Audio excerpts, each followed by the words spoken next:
Now, in case a lot of you don't know, I try to go live on TikTok Monday through Friday, 8:30 p.m. to 9 p.m. Eastern Standard Time during my lunch break. And last night we had a really great conversation on there because we had a financial advisor on there, and we talked about this upcoming recession that's going to hit us. And this recession is more than likely going to hit us hard.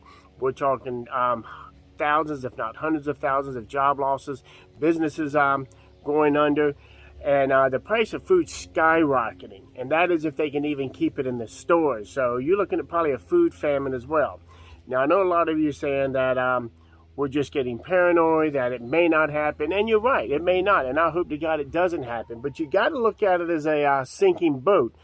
I mean, the boat may not sink all the way, so you probably don't need a life jacket. So why bother getting a life jacket? Or do you want to get a life jacket now, and just in case it does go under? Or do you want to sit there and wait until you're treading water and then start looking for a life jacket? The thing is, it's about being prepared now. Not when recession hits, not after things go under, because then it's too late. There's so many quotes in that. Better to have it and not need it than it is to need it and not have it. Better to be prepared 10 years too early than 10 minutes too late.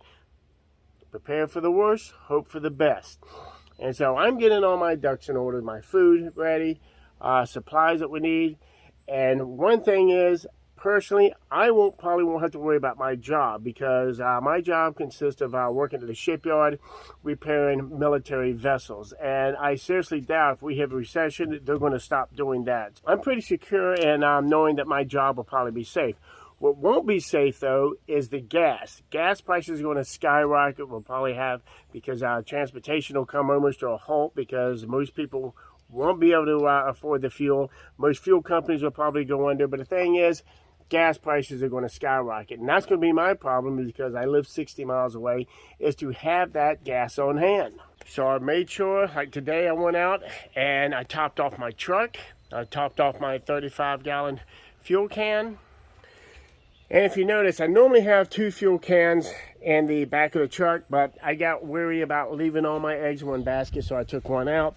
Got it over in the side now, and what I do, anytime I take the truck out, I fill these 2 cans up with straight gas. Costs a little more, but I need it for all my equipment here that requires straight gas and nothing with ethanol in it. So what I do is, whenever I go out, I fill up these cans, I come back, and I dump them into the tank here. So this way, if something happens to my truck, I can't get it back home, I haven't left my other vehicles vulnerable without gas. I've always got at least 35 gallons of fuel on site. Now, as I've said in the past, the biggest resource you have in stocking up on gas is your fuel tank.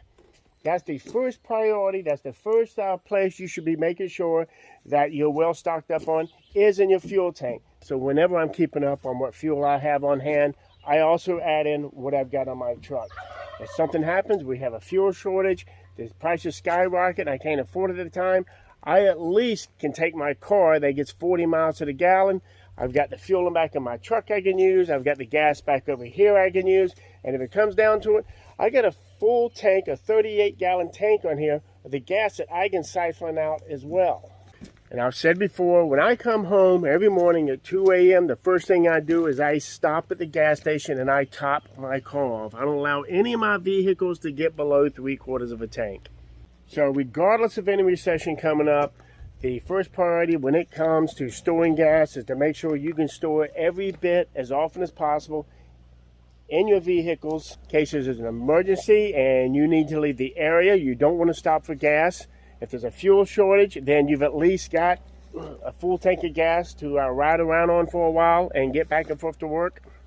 And even if you can't have extra storage drums, 5-gallon cans to store gas in, if you're not storing gas in your vehicle, then you don't even need to worry about the other stuff, because your vehicles are always your primary gas storage container.